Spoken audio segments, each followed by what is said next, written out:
pour te rendre des actions de grâce. Nous sommes là pour te dire notre amour.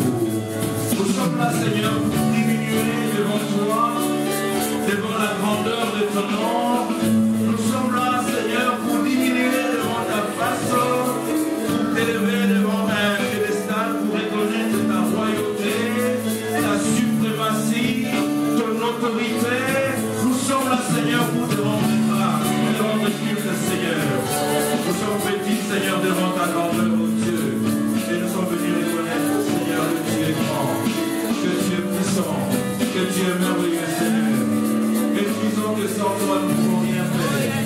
Nous n'avons rien accompli de notre propre gré, oh Dieu. Et même si nous voulions, Seigneur, mais sans toi, nous n'allons rien faire, Seigneur.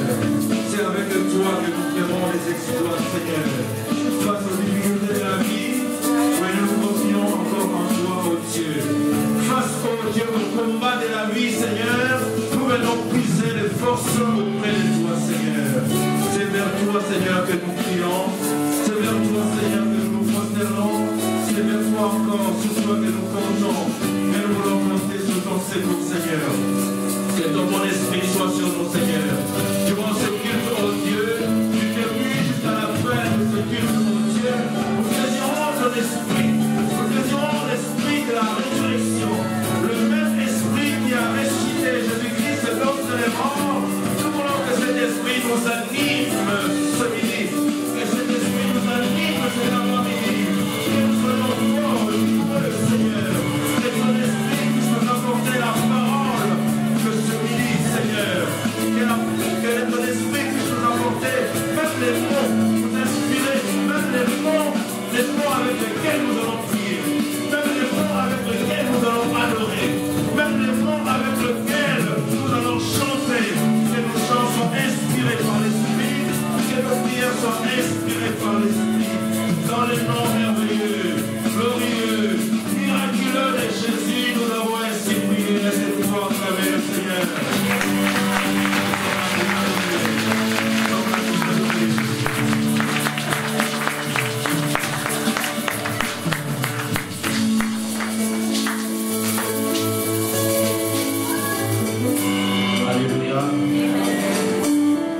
Alléluia. Amen. Alléluia. Est-ce qu'on peut se mettre debout dans la présence du Seigneur ce dimanche matin? Alléluia.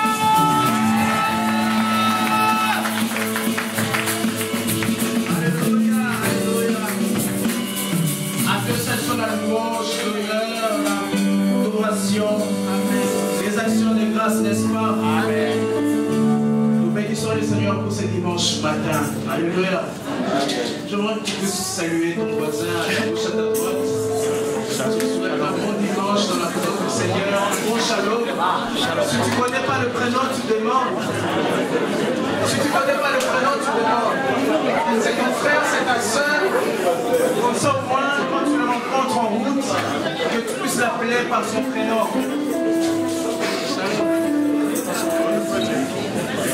Est-ce qu'on peut nous mettre le psaume 91? Le psaume 91. Je vois que de ce côté, on continue toujours à saluer. Gloire à Dieu. Est-ce que la joie est là ce matin? Amen. Est-ce que la joie est là ce matin? Amen. Il est bon d'être dans sa présence. Amen. Le psaume 91 nous dit ceci. Celui qui demeure sous l'abri du Très-Haut repose à l'ombre du Tout-Puissant.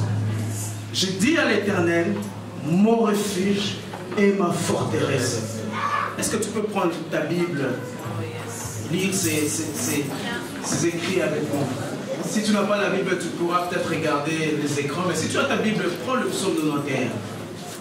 Prends le psaume 91. J'aimerais que nous puissions le lire tous ensemble. Vous y êtes? Amen. Alors on va reprendre la lecture à partir du verset 1er. On y va.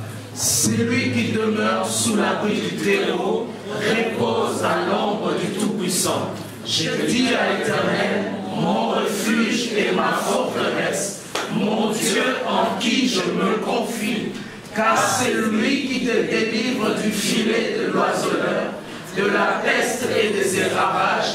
Il te couvrira de ses plumes et tu trouveras un refuge sous ses ailes. Sa fidélité est un bouclier et une cuirasse. Tu ne craindras ni les terreurs de la nuit, ni la flèche qui vole le jour, ni la peste qui marche dans les ténèbres, ni la contagion qui frappe en plein midi. Que 1000 tombent à ta côté et 10 000 à ta droite, tu ne seras pas atteint. De tes yeux seulement tu regarderas et tu verras la restitution des méchants. Car tu es mon refuge, ô Éternel, tu fais du très haut ta retraite. Aucun malheur ne t'arrivera, aucun fléau n'approchera de ta tente, car il ordonnera à ses anges de te garder dans toutes tes voies. Ils te porteront sur les mains, de peur que ton pied ne heurte contre une lumière. Tu marcheras sur le lion et sur l'aspic, tu fouleras le lionceau et le dragon. Puisqu'il m'aime, je le délivrerai, je le protégerai, puisqu'il connaît mon nom. Il m'invoquera et je lui répondrai. Je serai avec lui dans la détresse. Je le délivrerai et je le glorifierai. Je le rassasierai de mon jour et je lui ferai voir mon salut. Est-ce qu'on peut acclamer le Seigneur?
Que ce soit dans la louange, que ce soit au moment de l'adoration, aie ces versets des Écritures au-devant de toi.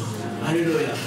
Afin qu'au moment de l'adoration, à un certain moment, je vais nous laisser le temps de prier. Mais j'aimerais que ce dimanche, que tu pries avec la parole de Dieu. Je vais redemander à un certain moment la technique, pour ceux qui n'ont pas les écrits, de nous balancer les écrits. Et chacun d'entre nous, dans la présence du Seigneur, va s'approcher avec les Écritures. Alléluia. On va louer le Seigneur avec ce chant qui dit « C'est si bon de louer son nom. C'est si bon de louer son nom. »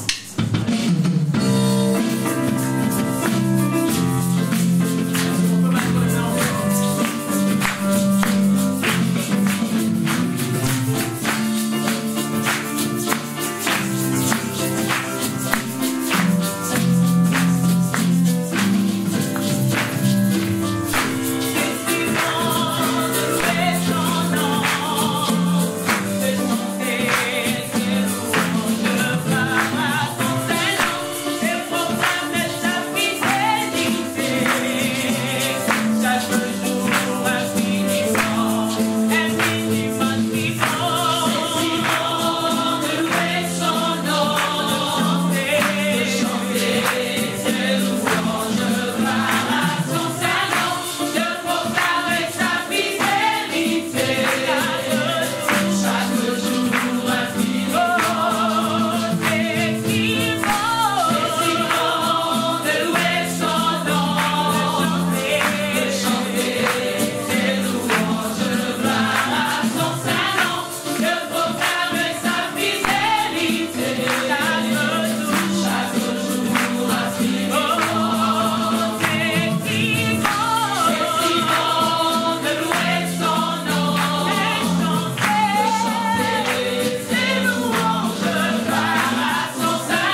nouveau cantique que nous avons chanté les dimanches passés.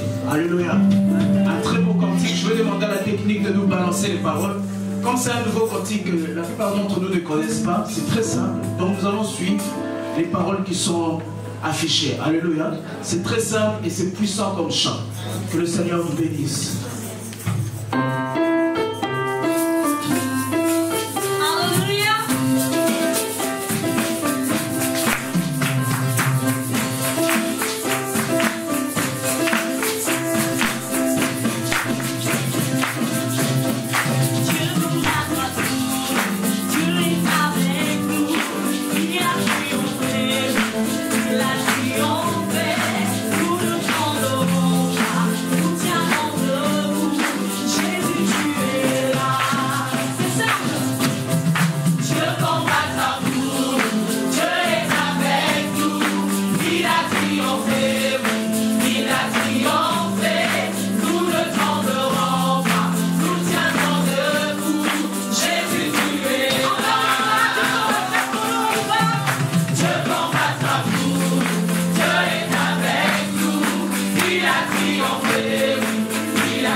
Je vivrai.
Je suis libre au nom de Jésus.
ta présence, Dieu. Qu'il est bon d'être dans ta présence. David pouvait dire m'approcher de toi, Seigneur. Un jour dans tes côtés. Il faut mieux qu'une vie d'ailleurs. Un jour dans tes parties, mon Dieu. Et ce dimanche, nous te célébrons de tout notre cœur, mon Dieu. Parce que tu as été fidèle pour nous. Tu as été notre abri. Tu as été le rocher de nos vies. Seigneur, David pouvait dire mon Dieu en qui je me confie. Car c'est lui qui me délivre du filet de notre voleur. Éternel est ton nom. Éternel est mon berger. Je ne manquerai de rien. Il me conduit près des eaux paisibles. Et quand je suis dans ta présence, Seigneur, je ne crains aucun mal. Car tu me gardes, car tu me protèges, car tu es avec moi.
bon, tu es bon.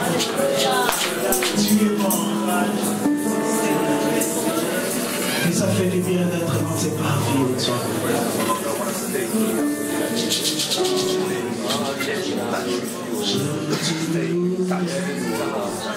Je t'adore, je t'excelle, roi de mon cœur. Je te loue, je t'adore, je t'excelle, roi de mon cœur. Je te loue, je t'adore, je te célèbre, roi de mon cœur. Je te loue, oui, je t'adore, je te célèbre, roi de mon cœur. Je te loue, je t'adore, je te célèbre,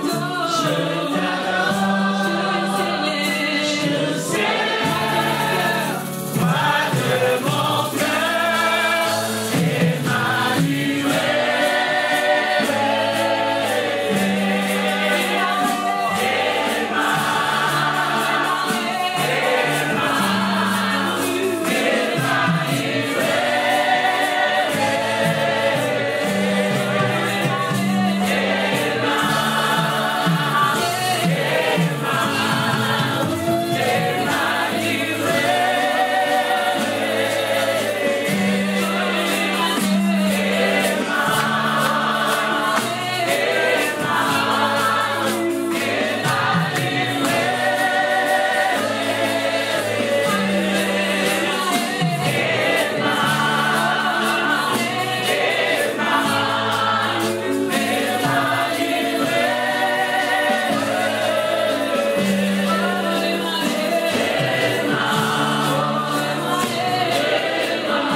Nous allons demander ta pluie, nous la désirons encore.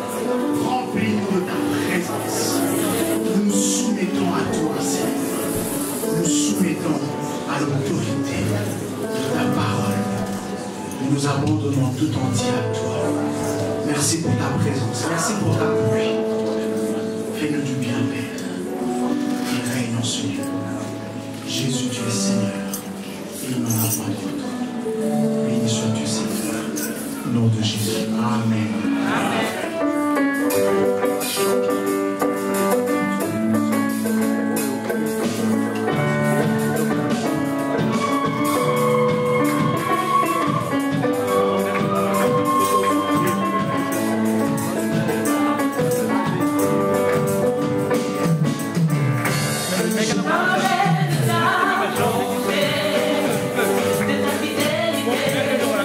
J'ai dit à tout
J'aimerais qu'ensemble nous puissions nous tenir debout. Nous puissions lever nos mains vers le ciel. Nous n'allons pas chanter de cantique. Et nous allons demander au Seigneur, dis-moi un mot, je serai guéri. Donne-moi une parole qui peut changer ma vie. Donne-moi une parole qui peut m'amener encore plus près de toi et m'éloigner encore du monde. Est-ce que nous pouvons prier ensemble? Éternel Dieu des armées, je suis tout tremblant devant toi en ce jour. Éternel Dieu des armées, je prie que toi, l'éternel Dieu puissant, que tu puisses manifester ton amour dans ma vie. Ta miséricorde, Seigneur. Alors que nous nous tenons debout, Seigneur, je ne me tiens pas parce que je suis meilleur que ceux qui sont assis. Si je prêche, comme l'a dit l'apôtre Paul, c'est une nécessité qui m'est imposée. Moi, Dieu, ma tête, parle-moi. Et renouvelle encore, Seigneur, les paroles de ma bouche. Au nom de Jésus. Amen. Que le nom du Seigneur soit béni. Nous voulons commencer une série d'enseignements. Je prie que le Seigneur me donne l'intelligence et la sagesse. Et pourquoi pas aussi l'opportunité d'écrire ces choses que nous allons dire, parce que nous pensons que l'Éternel est au rendez-vous. Depuis le début de la semaine, j'étais d'abord dans le bureau de la technique, j'étais en train d'écouter les anciennes prédications qui ne sont pas sur Internet, parce que nous avons commencé l'Église à enregistrer depuis 2011, je pense. J'ai écouté aussi certaines prédications qui sont sur Internet. J'ai fait un constat que nous sommes bénis par les différents intervenants, les différentes personnes qui viennent, qui se tiennent du haut de la chair. Et aujourd'hui, j'ai publié sur ma page Facebook une prédication de l'ancien Didier, Jésus-Christ, la réponse aux problèmes des hommes. Une prédication qui date d'il y a 2 ans, mais en la réécoutant ce matin, ça m'a fait du bien.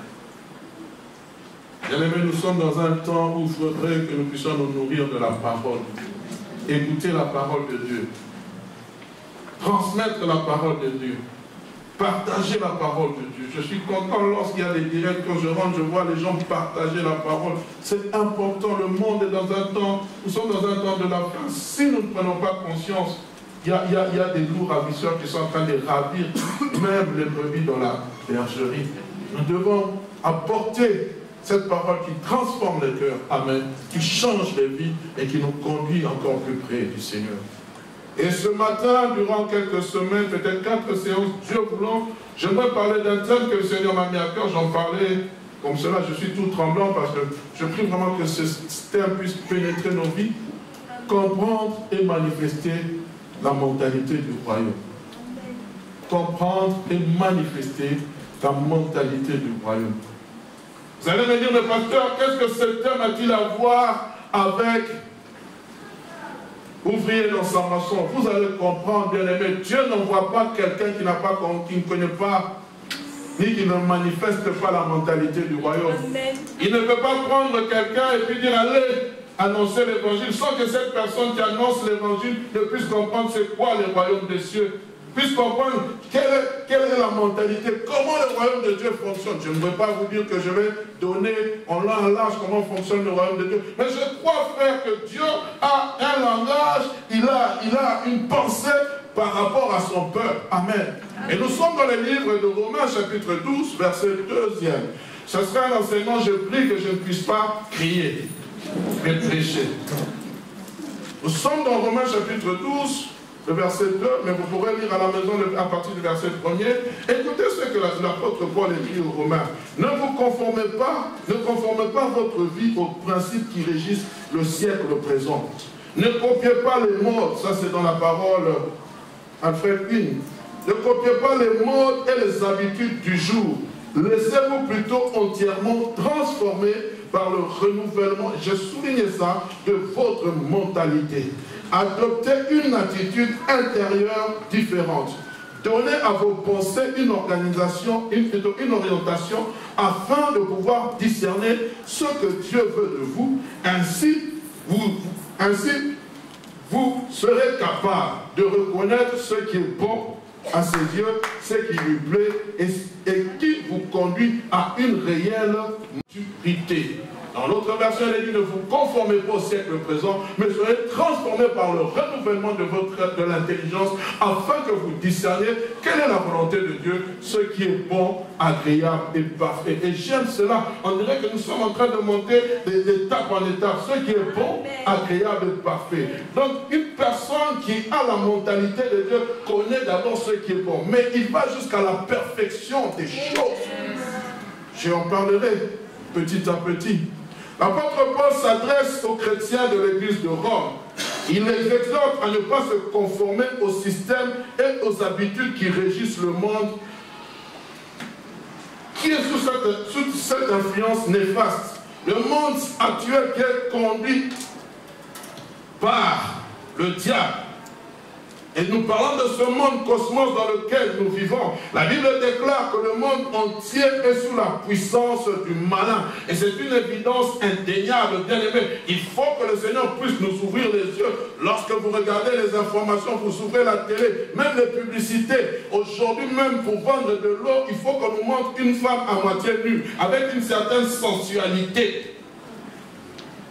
Mais c'est ça l'esprit du monde. Aujourd'hui, pour vendre quelque chose, il faut que la chose soit comment j'aimerais dire, anti-sociétaire. Parce qu'on sait que si on fait cela, on va faire un buzz et les gens viendront. On est ensemble, bien aimés. Pour ceux et ceux qui ont la pensée de l'Esprit de Dieu, nous pouvons bien voir à travers certains faits que c'est la puissance du malin, comme le dit la Bible, le prince de la puissance de l'air, qui gouverne ce monde. Cosmos, je parle bien de ce monde immatériel et qui influence les vies et les comportements. Mais avec quel est l'objectif final? L'objectif final, c'est la destruction, la déchéance sur le plan moral, spirituel, économique, social, matériel et j'en passe. Aujourd'hui, frère, la Bible dit, Jésus-Christ a dit, le diable ne vient que pour égorger, détruire et voler.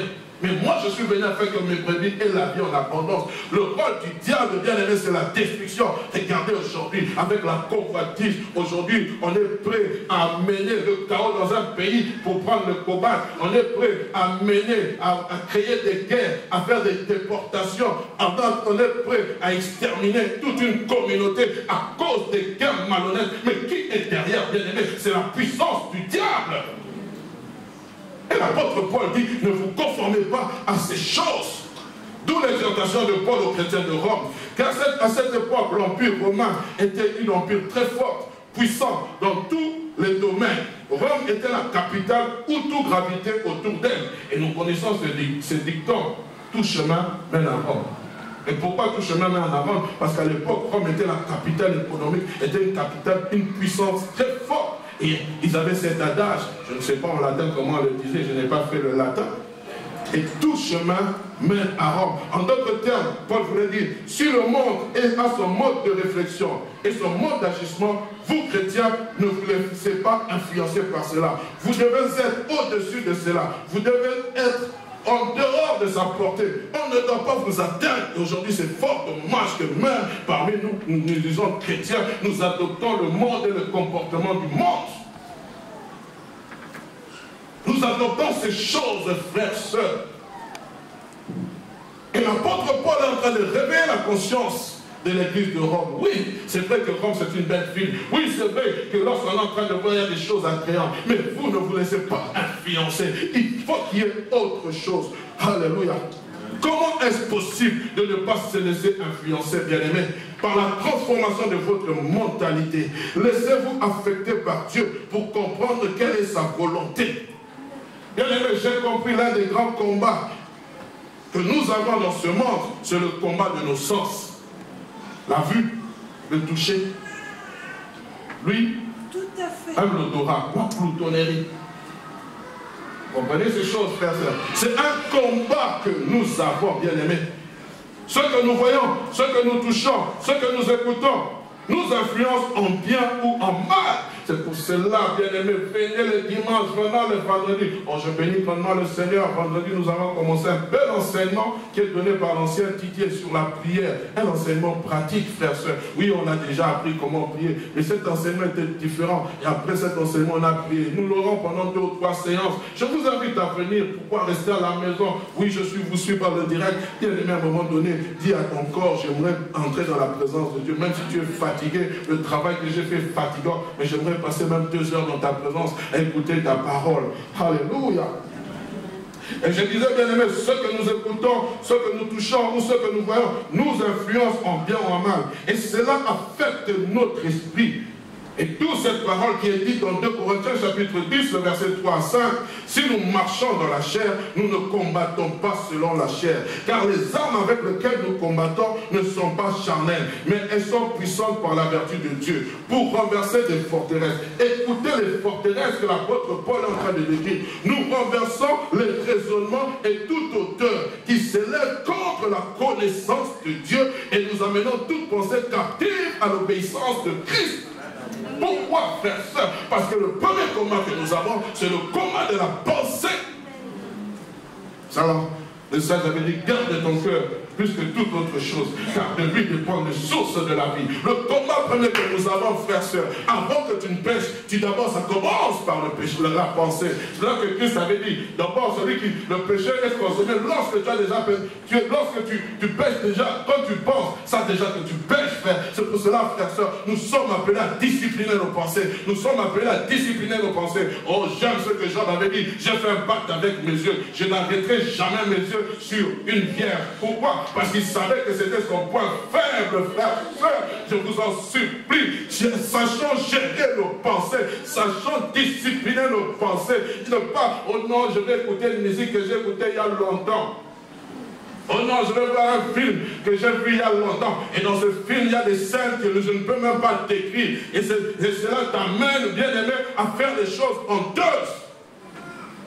Pourquoi? Parce que la pensée, ce qui a tué l'humanité, c'est lorsque Ève a vu, et la Bible dit, elle vit que le fruit était agréable à manger. J'en parlerai, frères et sœurs, lorsque je parlerai au commencement de toutes choses.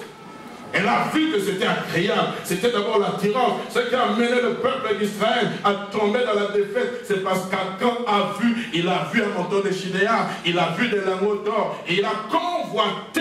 C'était d'abord la pensée, frères, sœurs. Mes pensées doivent être disciplinées. C'est pour cela que l'apôtre Paul commence. Il dit, nous allons lire le verset 1er plus tard, il dit que vos pensées soient, ne vous laissez pas influencer, mais que soyez transformés par le renouvellement de votre mentalité, afin que vous puissiez discerner qu'est-ce que la volonté de Dieu. Une personne qui a des pensées souillées ne pourra jamais comprendre la pensée de Dieu. C'est pour cela que quand nous sommes en train de prier, de louer le Seigneur, toi tu ne comprends pas ce que nous faisons. Parce que tes pensées ne sont pas les pensées de Dieu. Toi, pour toi, il danse, il sautille. Mais lorsqu'on te met une musique mondaine, comment tu es en train de danser? Même plus pire que nous. Pourquoi? Parce que tes pensées sont encore attirées à ces choses. Chrétiens, faisons attention. S'il y a une chose qui souille nos pensées, c'est aussi la musique. Et le diable le sait. Il le sait. C'est pour cela qu'il vous envoie des musiciens, des musiciennes. Lorsqu'ils se trémoussent, vous êtes en train de voir vraiment la danse du serpent. Dites, mais Seigneur, cette personne n'a pas d'eau. Quel déhanché. Et nous tombons dans le piège. Nous tombons dans le piège. On est ensemble. Le premier point, le point A, pourquoi parler de la mentalité du royaume? C'est parce qu'il y a un déclic qui m'a poussé à réfléchir, je pense, c'est le Saint-Esprit. Et j'ai commencé à parcourir la Bible. Nous sommes dans le livre de Genèse, au chapitre 1er, le verset 31e. Dieu dit ceci, la parole de Dieu dit ceci. Dieu vit tout ce qu'il avait fait. Et voici cela était très bon. Dieu commence à apprécier lui-même le travail qu'il a fait de ses propres mains. Et il est en train de donner une note à ce qu'il a fait. Il n'a pas demandé le conseil des anges. Il n'a pas demandé le conseil d'Adam ni de Ève. La Bible dit lui-même, il apprécie et il donne une note excellence. excellente, excusez-moi. Mais le commencement, bien aimé, lorsque vous lisez Genèse 1, le premier verset, la Bible dit qu'au commencement, la terre était informe et vide. Dans d'autres versions, on dit qu'il y avait du tohu-bohu. Il n'y avait rien. Et Dieu va commencer à créer la terre. Il va commencer à former la terre. Il va parler. Et cette terre, et la Bible dit, lorsque le premier jour fut achevé, il constata que cela était bon. Mais à la fin du 6e jour, la Bible dit, Dieu vit tout ce qu'il avait fait et cela était très bon. Et j'ai souligné ce mot. Et lorsque vous allez plus loin dans les livres d'Exode, Dieu se choisit un peuple, Israël. Il veut demeurer au milieu de ce peuple. Et il ordonne à Moïse de construire une arche. Écoutez ce qu'il est dit dans Exode chapitre 25, le verset 1 à 9.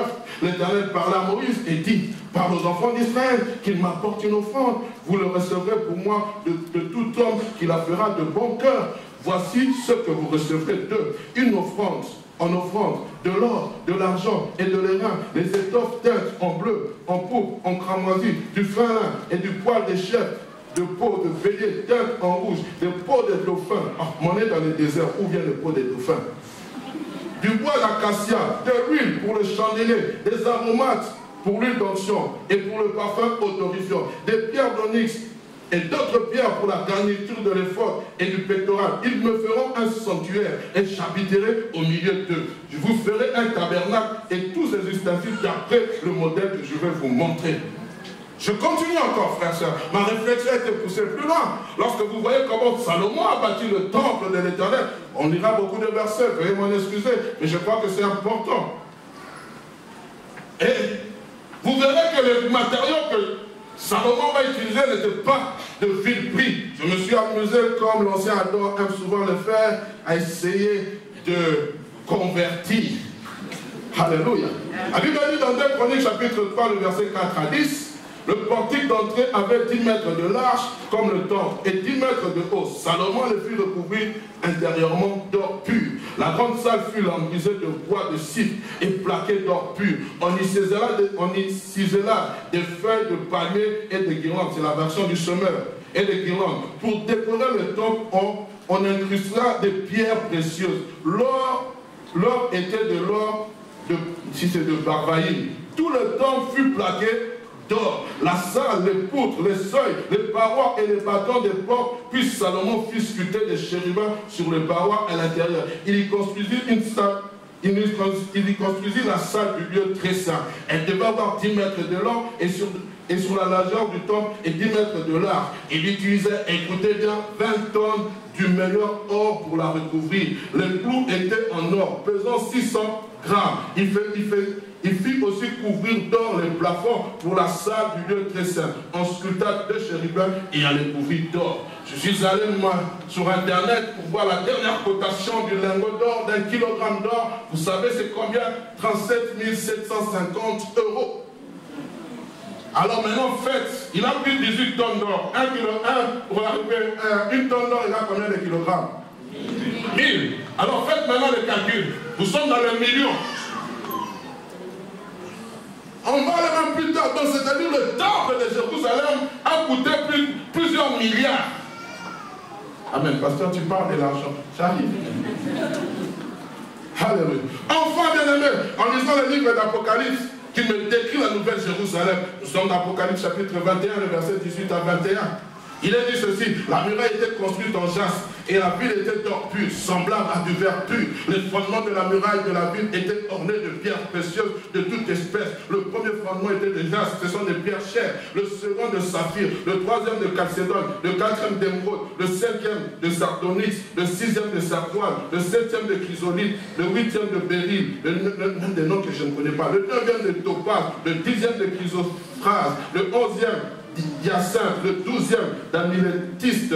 Les 12 portes étaient 12 paires. Chaque porte était d'une seule paire. La place de la ville était d'or pur, comme du verre transparent. Oh, bien-aimé, n'est-ce pas merveilleux cette description? Et je dois souligner un fait important dans lequel je reviendrai quand j'aborderai le royaume des cieux. Lorsque Jean décrit le royaume des cieux, il est écrit Il ne les décrit pas avec exactitude. Lorsque vous êtes dans Apocalypse chapitre 21, le verset 11, la Bible dit son éclat était semblable. Parce que le royaume des cieux est indescriptible. Personne ne peut le décrire. Et même lorsque Jésus-Christ parle du royaume des cieux, il est en train de donner des paraboles. Il dit le royaume des cieux est semblable. Ah, pourquoi? Parce qu'avec les mots, bien aimés, français, grec, araméen, je ne sais quoi, c'est tellement petit pour définir la grandeur du royaume des cieux. Tu comprends ça, frère, soeur? C'est tellement glorieux. Il y a des choses qu'on ne sait pas décrire. Les 26 lettres de l'alphabet ne suffisent pas. Tous les mots de la route ne suffisent pas pour décrire le royaume des cieux. C'est pour cela qu'il dit semblable. Semblable. Pourquoi? Parce que j'ai un langage limité. J'ai un langage limité. Or, mais ce jour-là, lorsque nous verrons la nouvelle Jérusalem, frère, soeur, nous parlera en langue. Nous allons chandailler. Nous allons dire, Seigneur, Dieu de toi, c'est merveilleux, oh, frère, soeur. Mon aspiration. Oh, je pensais qu'on allait acclamer le Seigneur. Je n'ai pas dans la même dimension que moi. Si tu disais de parler au royaume, on est en train de montrer le plus beau bijou, les plus belles maisons, des sportifs, des joueurs, des gens de ce monde qui sont éphémères. Mais moi, je te parle du royaume des cieux. Tu dois être dans l'étonnement, tu dois être dans l'admiration, tu dois acclamer le roi des rois.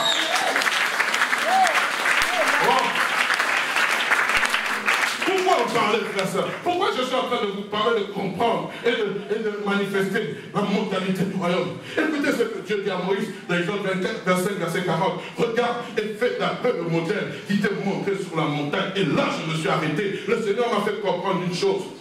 Dieu m'a fait comprendre que nous avons sa vision. Nous avons la précision de sa vision. Nous avons peut-être aussi l'exactitude de sa vision. Mais il y a une chose que nous n'avons pas, ou que nous ignorons. Nous n'avons pas la qualité de sa vision. Nous n'avons pas la qualité de sa vision, frère, soeur. Pourquoi Dieu demande à Moïse, alors que le peuple de Dieu est dans le désert, alors qu'ils sont là, ils devaient même conserver l'or. Dieu demande à Moïse, demande au peuple qui ont un bon cœur de sacrifier, d'amener leurs biens. Et regardez le temple de l'Éternel que Salomon a construit. Il n'a pas utilisé des matériaux qui étaient simples. Il n'a pas pris, excusez-moi, les objets d'Ikea. Il a pris des choses chères, les cèdres du Liban. On devait les prendre pour les amener. Frères, sœurs, je suis en train de vous parler d'un Dieu glorieux qui veut que nous puissions manifester sa gloire, frères, sœurs. C'est pour cela que le temple que nous aurons en bas ne sera pas petit. Tu comprends ça? Quand nous sommes limités en budget, frères, sœurs, le pourvoyeur c'est Dieu. S'il y a des gens qui ont compris ça, ce sont les anglophones, frères, sœurs. Nous sommes limités, Dieu. Oh non, Dieu n'a que faire que nous puissions avoir des beaux bâtiments. Frère, attention. Pourquoi alors tu vas avoir une belle maison? Pourquoi tu vas avoir une belle voiture? Et pourquoi tu ne dois pas avoir un beau temple? Pourquoi Dieu demande à ce qu'on apporte de l'or? Pourquoi Dieu demande à ce qu'on apporte des choses qui sont chères, frère? J'aimerais t'expliquer. Bien-aimé. La qualité de la vision, excusez-moi, commence par le sacrifice. Ça ne commence pas par n'importe quoi. La qualité d'une bonne vision commence par le sacrifice. Dieu parle au peuple d'Israël. Il dit commencez d'abord par me sacrifier dans le désert. J'aimerais dire à quelqu'un, quand tu ne sais pas sacrifier dans le désert, tu ne pourras jamais sacrifier lorsque tu seras dans ton lieu de repos. Le peuple d'Israël était dans le désert, mais la Bible dit Dieu a demandé qu'ils enlèvent ce qu'ils avaient le plus précieux. Alléluia. Tu ne peux pas bâtir une vision de qualité si tu n'es pas prêt à sacrifier ta propre personne, si tu n'es pas prêt à sacrifier ton temps, si tu n'es pas prêt à sacrifier tes ambitions personnelles, si tu n'es pas prêt à sacrifier tes priorités, et même si tu n'es pas prêt à sacrifier tes finances, tu comprends, mon frère, ma soeur, tu ne pourras jamais bâtir une vision, de qualité. Tu vas utiliser du bois de coffrage, tu vas utiliser de faux bois, tu vas utiliser, oh, c'est ce qu'on appelle ce que l'apôtre Paul dit, que chacun prenne garde à la manière dont il bâtit. D'autres bâtissent sur des choses, sur l'or, sur des choses précieuses, mais d'autres bâtissent sur le foin, sur des choses qui sont passagères, bien aimées. Mais la Bible dit que l'œuvre de tout un chacun passera à travers le feu. Nous savons, frères, sœurs, la vision. Mais est-ce que nous avons la qualité de la vision? Alléluia. Avec quel matériel, bien aimé, nous bâtissons la vision? Quel matériel? Ouvrier dans le Seigneur. Quel matériel? Dieu te donne une vision. Dieu aussi donne la provision. Et toi, au lieu d'amener de l'or pur, tu amènes du foin. Toujours des justificatifs. Toujours des retards. Toujours des murmures. Toujours. Mais tu sais que ce que tu es en train de faire, tu bâtis une vision qui ne va pas traîner. La Bible dit, celui qui est fidèle dans des petites choses, je lui confierai des grandes choses. Tu n'as pas encore les grandes choses, mais tu es déjà fidèle dans ce que Dieu te donne. Réveillons-nous, bien-aimés. Alléluia. Amen. Pourquoi Dieu cherche à ce que je parle de matériel de qualité, je ne parle pas de la quantité. Pourquoi Dieu veut que nous puissions bâtir avec le matériel de qualité? Parce que lui-même, pour racheter l'homme, Dieu a pourvu un sacrifice supérieur et de qualité à travers le sang de son Fils. Tu comprends ces choses, frère, sœur? Dieu a cherché. Il n'a pas trouvé autre chose que le sang de son Fils, qui est une chose inestimable. Dieu savait. Vous savez pourquoi il a fait cela? Pour résider au milieu de son peuple. Dieu a utilisé des matériaux de valeur, symbole de la préfiguration à venir. Car Dieu savait qu'un jour, il n'habiterait plus dans une tente. Dieu savait qu'un jour, il n'habiterait plus dans un temple, mais plutôt dans l'homme. C'est pour cela qu'il a pourvu un rachat de grand prix. Amen. 1 Corinthiens chapitre 6, verset 20 nous dit ceci. Car vous avez été rachetés à un grand prix. Honorez donc Dieu dans votre corps. Vous avez été rachetés à un grand prix. Vous savez ce qui vous donne la valeur? J'avais prévu de faire cette chose. Permettez-moi de prendre la bouteille. Nous avons deux bouteilles. Nous n'allons pas faire la publicité. Je vais lire comme chez nous en ligne. Nous avons la bouteille de Espa. Et nous avons la bouteille de chaque jour. C'est en anglais, on ne peut pas faire la publicité. Et quand vous allez dans le marché, est-ce que ces deux bouteilles valent le même prix? Qu'est-ce qui est la plus chère? Espa. Faites attention, ça passe par les médias. C'est celle qui est plus chère. Et ça, c'est moins cher. Mais les composantes sont les mêmes. Sauf que dans cette eau, lorsque tu bois, il y a peut-être une qualité supérieure à celle-ci. Mais qu'est-ce qui donne la valeur? Quand vous arrivez, si on prend les deux bouteilles, on les met dans un verre, tu ne vas pas faire le choix. Tu vas prendre l'eau. Mais qu'est-ce qui donne la valeur à cette bouteille? Le nom. Le nom. Mais c'est qui l'a dit? Mon frère, est-ce qu'on va acclamer le Seigneur? Le nom ou la marque, n'est-ce pas? Vous comprenez? Mais qu'est-ce qui donne la valeur aux chrétiens? Ce n'est pas ton nom? C'est Rimoulamoko, non. Ce n'est pas le nom de Ligamo Chissungu. Ce qui me donne de la valeur, c'est le nom de Jésus. Mais ce n'est pas fini. Ce qui me donne la valeur, c'est le sang de Jésus. Pourquoi j'ai la valeur aux yeux de Dieu? Parce que lorsque Dieu me voit, il ne voit pas Ligamo Chissungu. Il voit le sang de Jésus qui est répondu à la croix et qui a acheté le Ligamo Chissungu. C'est pour cela qu'aujourd'hui j'ai de la valeur. Si Jésus n'est pas moi, je n'ai pas de valeur. Je deviens comme cette bouteille. Tu comprends ça, mon frère? C'est pour cela que si tu dois te glorifier, toi qui prêches l'évangile et qui me suis, tu ne dois pas te glorifier parce que les gens tombent. Tu dois te glorifier parce que Dieu t'a donné de la valeur à travers le temps de la vie. Acclame le Seigneur, mon bien-aimé.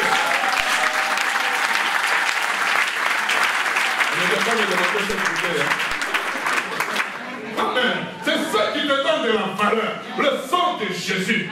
Alors Dieu, le sang valeureux de Jésus, qui n'a pas d'estimation, il a décidé pour se réconcilier avec le monde d'envoyer son Fils unique, Jésus-Christ, mourir au bois maudit de la croix, pour que toi et moi, nous puissions revenir à la vie, pour que toi et moi, nous puissions dialoguer avec le Père. Mais alors maintenant, le sacrifice que Dieu a donné, mais Dieu demande en retour quoi? Que toi aussi tu puisses faire le même sacrifice, et nous revenons dans Romains chapitre 12, le verset verset 1er. Que dit Romains 12, 1er? Remettez-moi Romains 12, 1er, s'il vous plaît. La Bible dit quoi? Offrez donc vos corps. Je vous exhorte donc, frères, par les compassions, j'ajoute aussi sœurs, par les compassions de Dieu, à offrir vos corps comme un sacrifice vivant, saint, agréable à Dieu. Ce qui serait de votre part un culte raisonnable. Quand tu offres ton corps à Dieu, tu te donnes tout entier à Dieu. Tu as de la valeur aux yeux de Dieu. Le sang de Jésus est sur toi. Tu te consacres à lui. Mais ce n'est pas fini, frère, soeur. Maintenant, tu deviens enfant de Dieu. Mais il y a quelque chose qui doit se passer. Il faut que tu commences à réfléchir comme celui qui t'a créé, qui t'a régénéré. C'est pour ça que je suis en train de te parler, de comprendre et de manifester la mentalité du royaume. La mentalité du royaume, ce n'est pas avec des choses vives. La mentalité du royaume, c'est avec des choses précieuses. Dis à ton voisin précieux. Alors je comprends, frère, soeur, que le travail que je dois faire, il doit être un travail valeureux. On est ensemble. 1 Pierre chapitre 1, verset 18 à 19, la Bible dit ceci: vous avez été libérés de cette manière futile de vivre, et que vous ont transmis vos ancêtres.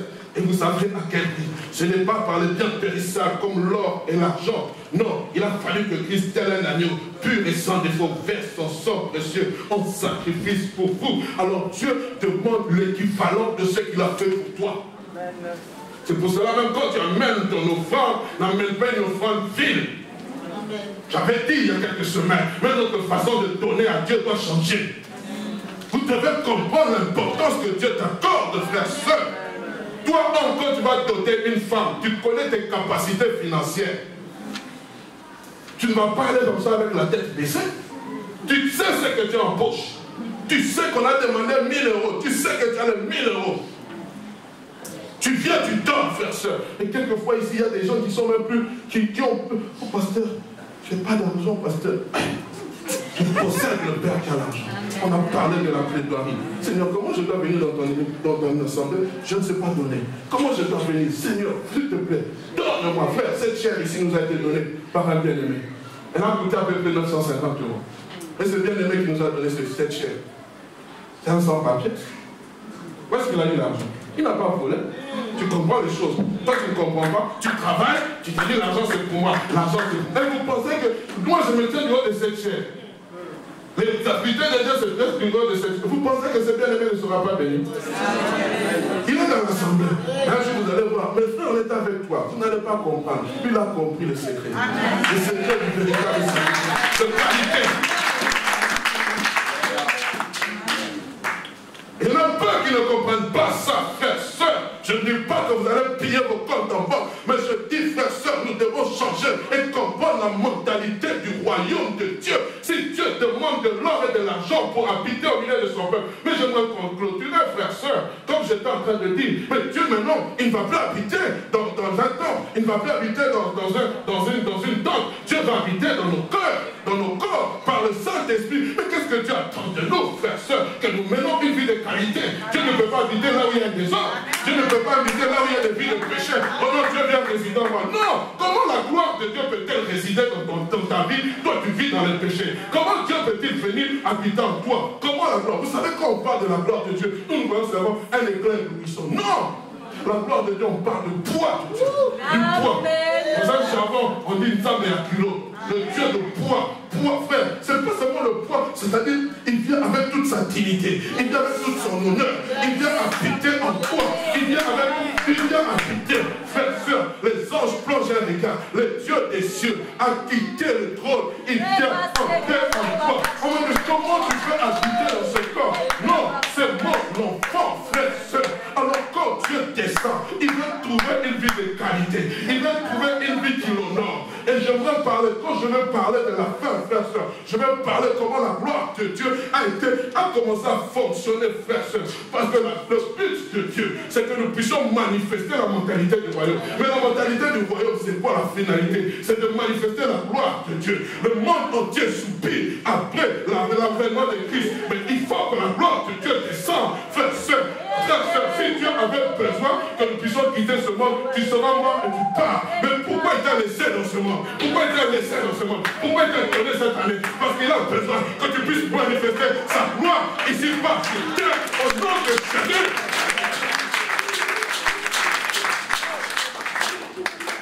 J'avais promis de ne pas crier.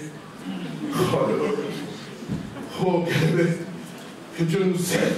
Pourquoi Dieu a-t-il amené Moïse à monter au sommet de la montagne?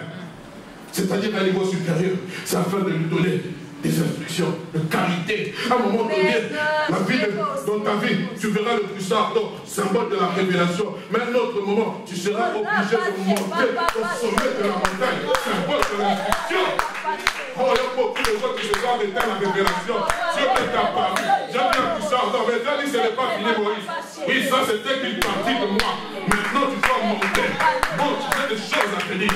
C'est au sommet de la montagne que Moïse va recevoir les tables. C'est au sommet de la montagne que Moïse va recevoir les instructions pour construire l'arche. C'est au sommet de la montagne. Je suis en train de parler à quelqu'un. Tu veux une vie de qualité. Va au sommet de la montagne. Dieu va t'instruire. Il va te donner les 10 commandements. Il va te donner les tables de la loi. Il va te montrer quelle vision de qualité. Tu ne vas plus construire avec n'importe quel bois. Tu vas prendre du sel et des bois. Tu ne vas plus construire avec. Tu ne vas plus prendre de l'airain. Tu vas construire avec de l'or précieux. Pourquoi? Dieu, quand tu vas descendre, il dit, regarde et fais d'après le modèle que je t'ai montré sur la montagne. C'est un modèle de qualité. C'est un modèle d'excellence. C'est un modèle différent de ce que le monde ne veut pas.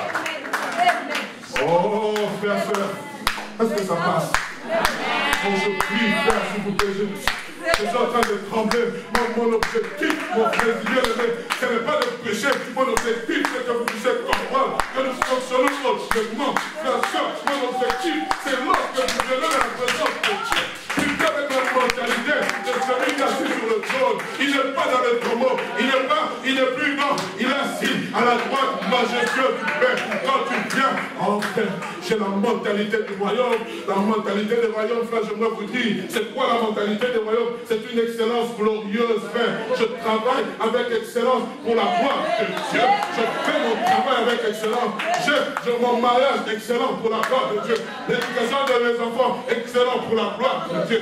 Là où je vais dans mon service, excellent pour la gloire de Dieu. Même si mes amis disent, tu as le droit de venir en retard. Non, mon contrat dit, tu commences à 8 h, tu finis à 16 h. Excellent pour la gloire de Dieu. Oh, c'est ça manifester la gloire de Dieu. C'est ça manifester la mentalité du royaume. La mentalité du royaume. Je n'ai pas encore fini, frère. Alléluia. Paul a connu Christ par révélation. Il a vu la lumière resplendissante, il est tombé. Mais à un moment donné, la Bible parle, il fut radié au 3e ciel pour recevoir les instructions du mystère caché de Christ. Et il dira plus tard, à cause de l'excellence de cette révélation, à cause de je comprends, frère, seul, que toute instruction divine me conduit à l'excellence. Toute instruction divine me conduit à l'excellence. Oui, je connais. Il veut Dieu voulait nous montrer l'excellence du mystère caché de Christ, à savoir l'Église, frère, seul.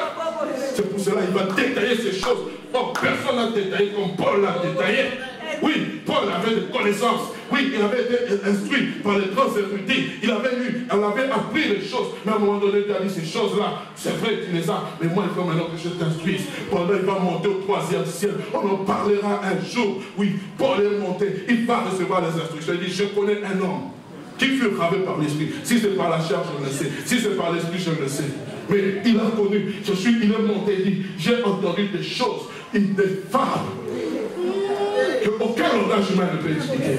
C'est pour cela celui qui est en contact avec le royaume des cieux, il ne sait rien, ne sait jamais le décrire.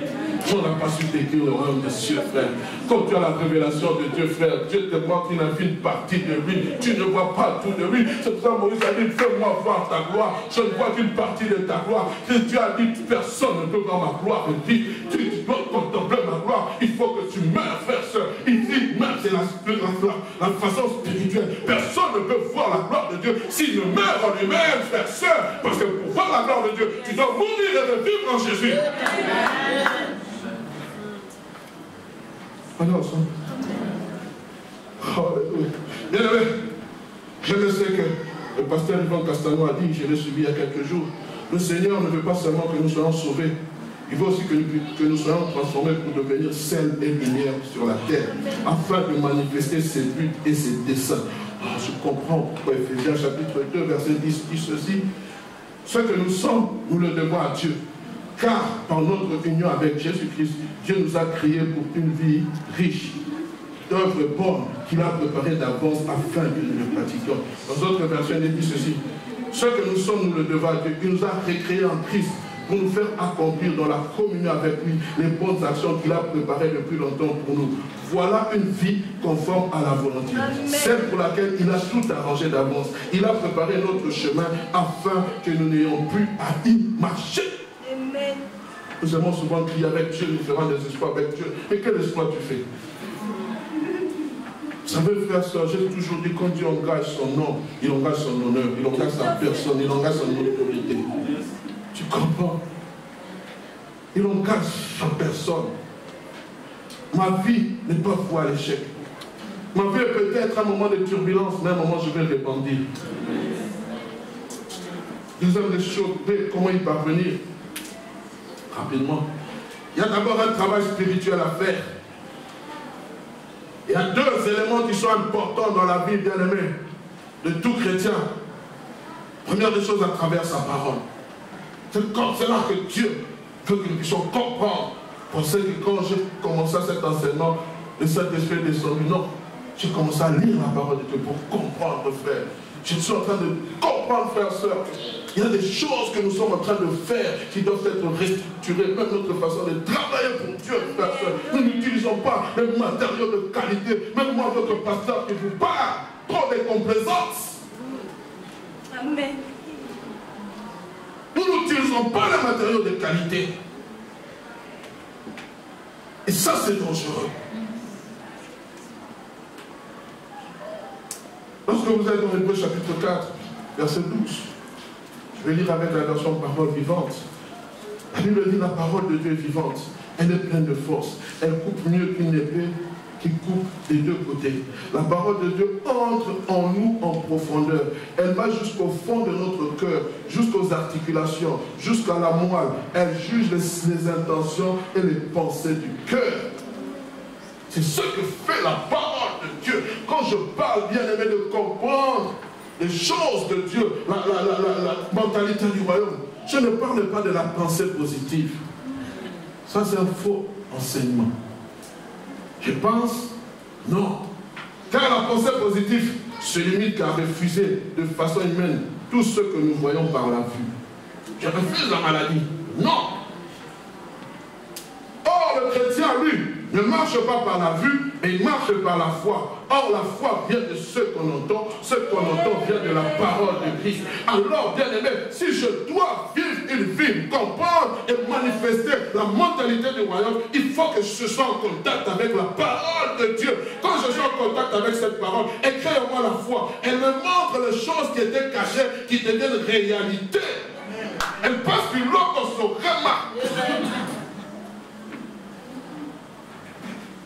Combien de temps passons-nous à lire la parole de Dieu? Combien de temps passons-nous à comprendre les saintes écritures? Combien de temps, bien-aimés, passons-nous? S'il vous plaît, réveillons-nous, frères, sœurs. Nous sommes en train de passer à côté de quelque chose de glorieux. Nous pensons que, oh non, nous sommes seulement venus accompagner. Moi, je ne suis pas venu accompagner quelqu'un dans ce monde. Si Dieu m'a créé avec un ADN différent, s'il m'a créé tel que je ne suis pas venu accompagner. Je suis venu jouer le rôle. Dieu m'a formé. Il m'a fait tel que je suis pour atteindre le but qu'il a formé dans ma vie. Et le but que Dieu a formé dans ma vie, ce ne sont pas des buts vides. Il dit, je connais le projet que j'ai formé sur toi. Projet de paix et non de malheur, afin de te donner un avenir et de l'espérance. Le projet que Dieu a formé dans ma vie, ce sont des projets d'excellence, des projets de qualité. Jamais Dieu ne peut me créer pour que je sois voué à l'échec. Même le premier homme qui a été créé n'était pas voué à l'échec. Mais c'est un homme qui s'est voué à l'échec. Dis à ton voisin, tu n'es pas un échec. Tu n'es pas la pensée d'un échec qui va. Ah, dis-le avec force. Je peux continuer? Bien aimé, lorsque nous lisons la parole, Nous laissons notre intelligence corrompue être transformée par Dieu au moyen de celle-ci. En amenant un renouvellement. Je suis allé chercher en grec. Un renouvellement veut dire un changement complet vers le meilleur. Donc quand Dieu demande que nous soyons transformés par le renouvellement de notre intelligence, c'est pour que nous puissions aller vers le meilleur. Je voudrais dire à quelqu'un, lorsque tu acceptes Jésus dans ta vie, ce n'est pas un échec. C'est un meilleur. Je parlerai le dimanche qui ne suit pas le dimanche prochain, parce que nous avons un invité, le dimanche 108. Je parlerai, frères, sœurs, sur ces choses, frères, l'école de Christ, la méthodologie que Christ utilise pour que nos pensées soient transformées, frères, pour que nous soyons meilleurs. Vous allez voir, il y a 3 méthodologies. On parle de l'école de Christ. Un raisonnement, notre raisonnement. La deuxième des choses, par le Saint-Esprit. Le Saint-Esprit, bien-aimé, nous éclaire et nous conduit dans la vérité, en marchant dans la communion et l'obéissance. Il fait en nous un travail important. Il renouvelle notre intelligence en illuminant les yeux de notre cœur, excusez-moi. Il nous communique la révélation de Dieu. Est-ce que vous êtes dans Jean chapitre 14, verset 15 à 17, qu'il dit, si vous m'aimez, gardez mes commandements, et moi je prierai le Père, il vous donnera notre consolateur, afin qu'il demeure éternellement avec vous. L'esprit de vérité que le monde ne peut recevoir, parce qu'il ne le voit pas et ne le connaît point. Mais vous, vous le connaissez, car il demeure avec vous et il sera en vous. Le verset 26. Mais le consolateur, l'Esprit Saint, que le Père enverra en mon nom, vous enseignera toutes choses et vous rappellera tout ce que je vous ai dit. Amen. Communier avec l'Esprit de la grâce est important.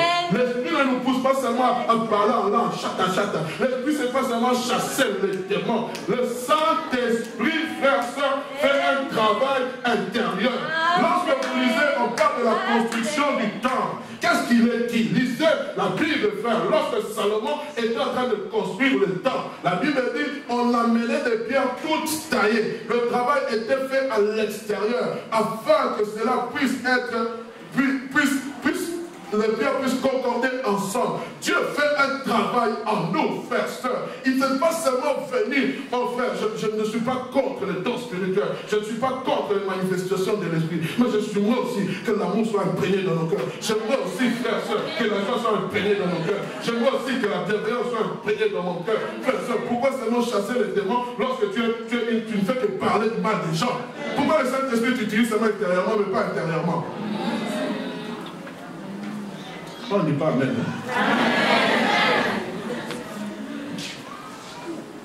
C'est ça que fait le Saint-Esprit, frère. Un travail intérieur, frère. Pourquoi? Lorsque je suis intérieurement, le Seigneur est en train, tous les jours, de tailler, afin que je puisse correspondre à Jésus-Christ.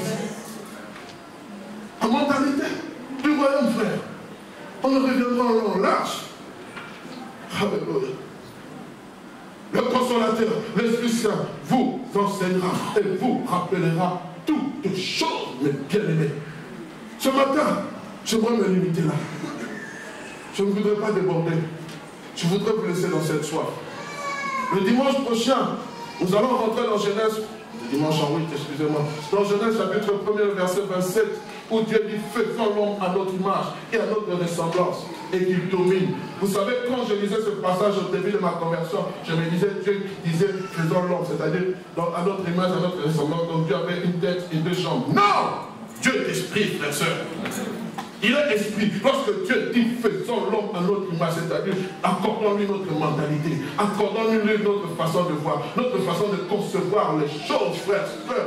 Et Dieu va revenir aux choses premières. C'est pour cela, quand Christ est arrivé, le Saint-Esprit, c'est pour ça qu'on parle de nouvelle naissance. Il y a eu une régénération. Et c'est là que Dieu veut ramener son église, frères, sœurs. Lorsque Dieu a créé Adam et Ève, il lui a mis dans ce paradis béni. C'est seulement Adam qui est sorti de ce paradis. Mais Dieu veut aussi qu'en tant qu'enfant de Dieu, que tu puisses vivre le paradis ici-bas sur terre. Je suis en train de dire ces choses à quelqu'un, frère, frère. Dieu ne veut pas seulement. Qu'est-ce qu'il a dit au peuple? Viens vers Jésus. Il dit, mais nous avons tout quitté pour te suivre.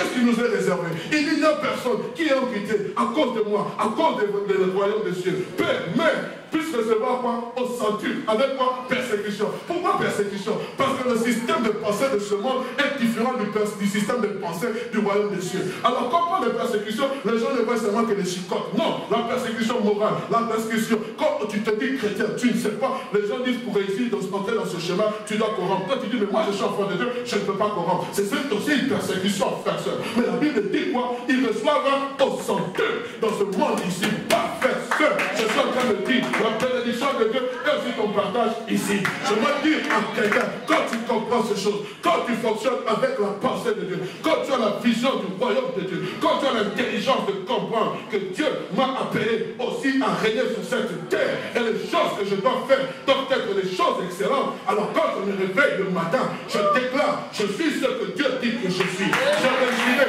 là où les autres ont échoué. Tu n'es pas un produit à parier, tu as la qualité. Le sang de Jésus te valorise. Même si la sœur t'a dit non, le sang de Jésus te donne la valeur. Même quand tu as refusé au travail, le sang de Jésus te donne la valeur. Alléluia.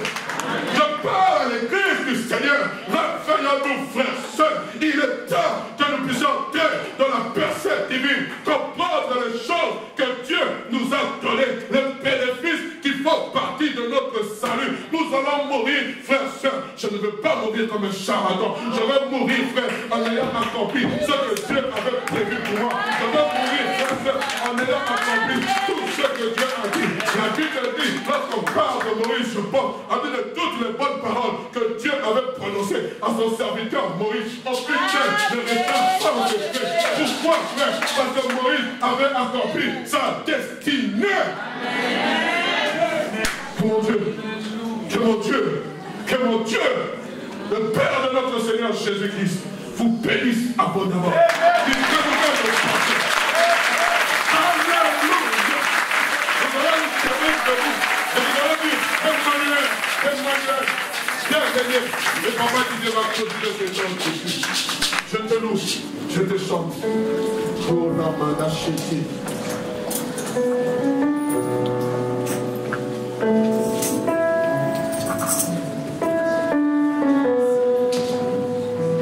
Je te loue, je t'adore, je te célèbre, roi de mon cœur, je te loue, je te loue, je t'adore, je te célèbre, roi de mon cœur, je te loue, oui, je t'adore. Je t'adore, je célèbre, roi de mon cœur, Emmanuel,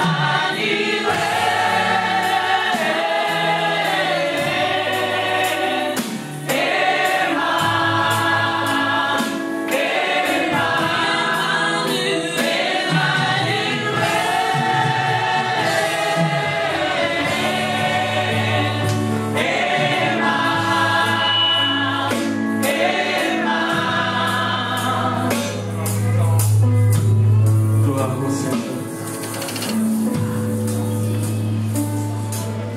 Avant que je termine dans la prière, je voudrais dire que le vendredi, nous nous retrouvons ici à notre réunion de 18h30. Nous avons commencé un séminaire sur la prière et le vendredi prochain, nous continuerons, nous parlerons de la prière. Et je voudrais demander à tous ceux qui ont des maux de tête chroniques, tous ceux-là qui ont du mal à réfléchir, tous ceux qui ont du mal à raisonner, tous ceux qui, quand ils veulent prier, ils ont des maux de tête, d'être présents. Alléluia. Venir ce jour-là, ce vendredi, Dieu fera de grandes choses. Amen. Gloire au Seigneur. Nous avons besoin de notre tête pour prier. Gloire à Dieu. Père, nous te bénissons. Oh, merci, Père. Merci parce que le royaume des cieux est venu vers nous. Merci pour la mort de Christ. Mystère énorme, car par sa mort, nous avons reçu la vie. Seigneur, merci pour l'église de la Borne, l'église locale, où nous venons pour entendre Dieu, où nous venons pour que Dieu nous parle, pour que Dieu nous ouvre son cœur, où nous venons pour que Dieu nous taille, nous dresse, où nous venons pour que Dieu nous équipe, afin d'être de ceux qui impactent cette société. Seigneur, merci pour ta parole. La Bible dit, il envoya sa parole. Et ta parole est venue cet après-midi. Ta parole est venue nous percuter. Ta parole est venue nous remettre en ordre de bataille. Ta parole est venue nous restaurer. Ta parole est venue nous fortifier. Ta parole est venue nous guérir. Ta parole est venue pour sécher nos larmes, pour que ceux qui étaient tombés, ceux qui étaient assis, ceux qui étaient couchés, puissent se relever et se dire que j'ai de l'avenir avec Dieu. Seigneur, merci pour ce que tu as accompli dans l'église de la Borne. Merci pour les familles en Seigneur. Merci pour les hommes et les femmes qui viennent chercher ta face en Seigneur. Tu as dit, dans ma maison sera appelée la maison des prières. Merci parce que nous sommes venus prier. Oh Dieu, laisse-nous de palper les résultats là où nous vivons, là où nous allons. Seigneur, dans les défis qui sont nôtres, dans les challenges qui sont nôtres, Seigneur, dans les projets qui sont nôtres, fais-nous voir ta gloire. Seigneur, fais-nous voir ta gloire. Seigneur, ton serviteur a dit, quand tu viens, tu as un poids. Seigneur, que le monde voit ce poids dans notre vie, qu'il voie et qu'il dise, non, tu es différent. Seigneur, nous voulons être différents. Seigneur, voilà pourquoi nous sommes chaque fois heureux quand nous venons dans ta maison. Et nous repartons heureux, Seigneur. Seigneur, nous partons heureux. Nous disons que nous partons, mais tu pars avec nous, parce que tu habites en nous. Seigneur, merci de bénir ton serviteur, de bénir la tête de cette église locale. Oh, combien il a besoin de toi, de sa compréhension que l'église se nourrit. Si lui comprend, alors nous recevons la bonne nourriture. Seigneur, bénis ton serviteur. Seigneur, soutiens-le dans le ministère dans lequel tu l'as établi. Soutiens ton serviteur, soutiens son épouse, soutiens ses enfants, oh Dieu. Pourvois pour eux, afin qu'ils n'aient point à se préoccuper de quoi que ce soit, mais qu'ils soient établis, qu'il ait du temps pour méditer ta parole, de consacrer au travail que tu l'as, dans lequel tu l'as appelé. Seigneur, bénis-les, bénis les pères de l'église, de la Borne, ces pères qui sont là, que tu les bénisses, que tu bénisses ces pères qui de fois restent ici à l'église jusqu'à minuit, en train de parler de l'église. Seigneur, souviens-toi de, ici je parle d'Anthony, je parle de Thierry Moulamoko, je parle de Ntongi Labobo, je parle d'Alice Mbachile. Seigneur, souviens-toi de chacun d'eux dans ta grâce infinie. Seigneur, merci de bénir l'église de la Borne. Allons en paix. Que Dieu vous garde, que Dieu vous protège, que ceux qui sont malades dans vos familles soient guéris, que Dieu fasse un signe pour vous, pour que vous soyez conscients de sa présence dans vos maisons. Seigneur, merci de bénir ton église. Au nom de Jésus-Christ. Amen. Nous acclamons le Seigneur.